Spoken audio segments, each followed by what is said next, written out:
کیا آپ جانتے ہیں کہ فرعون کون تھا؟ اور کیا آپ کو معلوم ہے کہ فرعون اور اس کی فوج کا کیا عبرتناک انجام ہوا؟ اور کیا آپ یہ بھی جانتے ہیں کہ خدائی کا دعویٰ کرنے والا فرعون، اس کی لاش کے باقیات کہاں ہیں؟ تو آئیے چلتے ہیں آج کی ویڈیو کی جانب۔ فرعون کی فرعونیت سے ہر کوئی واقف ہے، جس نے ایک ظالم بادشاہ بن کر ظلم کے پہاڑ ڈھائے۔ خداوندی کا دعویٰ کرنے والے مصری فرعون دوئم کی لاش آج نشان عبرت کے طور پر میوزیم میں رکھی گئی ہے۔ فرعون کی لاش سے متعلق بہت سے ایسے راز موجود ہیں جن کے بارے میں بہت سے لوگوں کو پتہ نہیں۔ آج ہم آپ کو فرعون کے غرق ہونے اور اس کی لاش کے حوالے سے حیران کن حقائق بتائیں گے، جو آپ کے لیے نئی معلومات ہوگی۔ سن 1891 سے قبل کوئی نہیں جانتا تھا کہ خدائی کا دعویٰ کرنے والے فرعونوں کی لاشوں کا کیا ہوا تھا اور ان کی باقیات کہاں ہیں یا کہیں ہیں بھی یا نہیں۔ تمام آسمانی کتابوں میں اس واقعے کا ذکر تفصیل سے ملتا ہے کہ اللہ کے پیغمبر حضرت موسیٰ علیہ السلام اور بنی اسرائیل کی قوم کا پیچھا کرتا ہوا فرعون سمندر میں پانی میں اپنی فوج سمیت غرق ہو گیا تھا، جبکہ اللہ کے پیغمبر حضرت موسیٰ علیہ السلام اور ان کی قوم کو پانی کے درمیان سے راستہ بنا کر رب تعالیٰ نے خود دیا تھا۔ لیکن فرعون کی لاش کا کیا ہوا تھا یہ کسی کتاب میں نہیں لکھا، لیکن قرآن مجید میں ظالم فرعون کے انجام سے متعلق عجیب بات موجود ہے جس کی کسی کو سمجھ نہ تھی۔ قرآن کریم کی سورۃ یونس کی آیت نمبر 92 میں اللہ نے ارشاد فرمایا ہے، جس کا ترجمہ کچھ یوں ہے کہ سو آج ہم تیری ہی لاش کو نجات دیں گے تاکہ تو ان کے لیے نشان عبرت جو تیرے بعد ہیں، اور حقیقت یہ ہے کہ بہت سے آدمی ہماری نشانیوں سے غافل ہیں۔ یہ واقعہ آج سے 3500 قبل پیش آیا تھا۔ فرعون کے ڈوب کر مرنے کے بعد فرعون کی لاش کو اللہ کے حکم سے باہر پھینک دیا گیا تھا، جبکہ باقی لشکر کا کوئی نام و نشان نہ ملا۔ مصریوں میں سے ایک شخص نے ساحل پر پڑی فرعون کی لاش پہچان کر پہلے دربار کو بتایا، پھر اس کی لاش کو محل پہنچایا گیا۔ درباریوں نے اس کی لاش کو مصالے لگا کر پوری شان و احترام کے ساتھ تابوت میں رکھ کر محفوظ کر دیا۔ محفوظ کرنے کے عمل کے دوران ان سے ایک غلطی ہو گئی تھی۔ فرعون چونکہ سمندر میں ڈوب کر ہلاک ہوا تھا اور مرنے کے بعد کچھ عرصے تک پانی میں رہنے کے باعث اس کے جسم پر سمندری نمکیات کی ایک تہ جم گئی تھی۔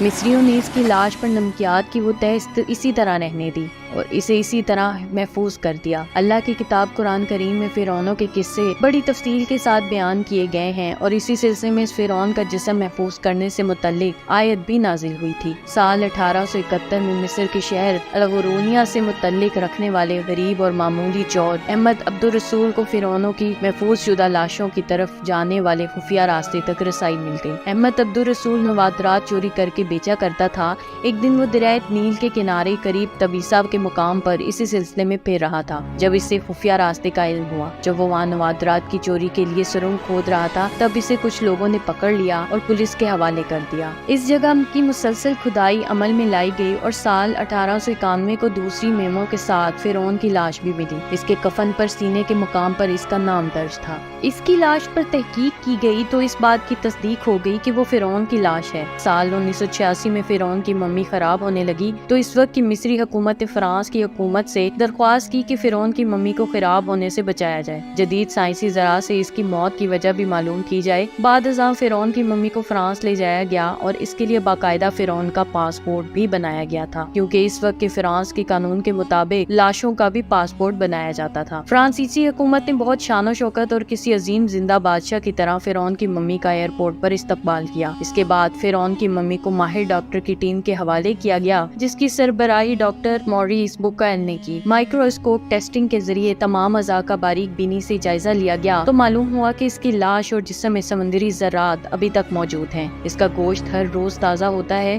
اور بڑھتا رہتا ہے، اور موت بھی اس کی پانی میں ڈوبنے کے باعث ہوئی تھی۔ ڈاکٹر کو علم تھا کہ لاش کسی اسلامی ملک سے ملی ہے۔ تجسس کے ہاتھوں وہ مجبور ہو کر فرانسیسی ڈاکٹر مورس مصر گئے، جہاں انہوں نے ایک مصری سائنسدان سے ملاقات کی۔ اس مصری سائنسدان نے قرآن پاک کھول کر سورہ یونس کی آیت 90 اور 96 کا ترجمہ کر کے لفظ بلفظ سنایا۔ فرعون کے بال اور ناخن تاحال بڑھتے ہیں۔ اس حوالے سے سائنسدان بھی یہی کہتے ہیں کہ انسان کے مرنے کے بعد بھی اس کے بال اور ناخن بڑھتے رہتے ہیں۔ ہر سال 15 مارچ کو مصر کے میوزیم میں رکھی گئی فرعون کی ممی پر چوہے چھوڑے جاتے ہیں اور وہ اس کا بڑا ہوا گوشت کھا جاتے ہیں، اور پھر فرعون کی ممی کی ڈریسنگ کرنے کے بعد دوبارہ اسی شیشے کے تابوت میں رکھ دیا جاتا ہے۔ قرآن مجید کی آیت کے مطابق مسلمانوں کا یہ عقیدہ ہے کہ فرعون کو اللہ تعالیٰ نے پانی میں غرق کر دیا تھا اور قیامت تک اس کی لاش لاش کو نشان عبرت بنا دیا۔ اس طرح کی مزید معلوماتی ویڈیو دیکھنے کے لیے دیکھتے رہیے ہمارا چینل معلومات۔ میرے چینل کو لائک، سبسکرائب اور شیئر ضرور کیجیے اور ساتھ ہی ساتھ بیل آئیکن کا بٹن بھی دبا دیجیے۔ شکریہ،